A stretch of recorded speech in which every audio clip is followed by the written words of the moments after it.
ингэж асч байна. Тэгээд одоо ингээд дөнгөж бүрээс зарж байгаа учраас юм хөө байдалд асч байна. Утаа бол маш их байна. Утаа бол маш их байна. За тэгээд ингээд төмөртэй байгаа болохоор бас яадгүй гэж хэлсэн. Сайн харагддгүй гэж ярьж байсан. Тэгэхээр утаа ихтэй байгаа учраас ингээд төмөр ихтэй байгаа учраас гэж. Яагаад вэ? Яагаад би төмөртэй байгаа хэрэг чинь уусаа нөгөө энийг сард энэ галтууд их төвчсөн. Тийм учраас бас нэг одоо ирж байгаа хүмүүсийг бас яг чааш нь оруулахгүй байна. Хамаагүй холоос харуулж байна. А гисэн ч гэсэн одоо утааг нь үнэрлээд ингээд маш их утаатай байна. Тэгээ энэ утаа болохоор яг энэ улааж байгаа дүлийг аюу хаад гэж юм л да.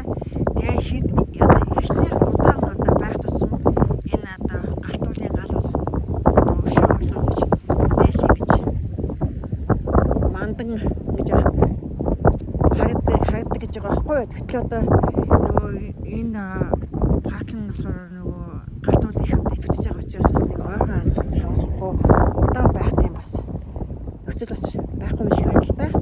Тэгтээ энэ утаа бол ерөөсөө айгүй зүгч харахуулж байна.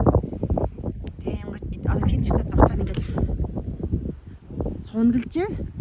За ингээд нэг галтуул гэдэг юмыг одоо үзлээ. Одоо утааг нь үнэрлээ.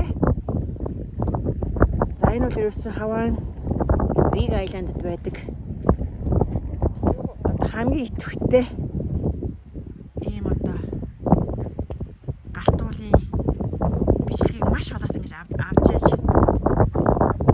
яаж да. Тэгээд утаа ихтэй учраас ингэж бүдэг авч ийн. Тэгтээ ямар ч л байсан ингэж авлаа.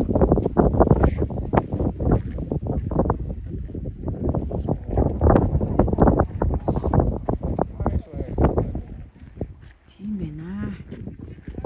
За өнөхөр сонирхолтой үнээр гайхалтай гоё цаг өгч болж байна.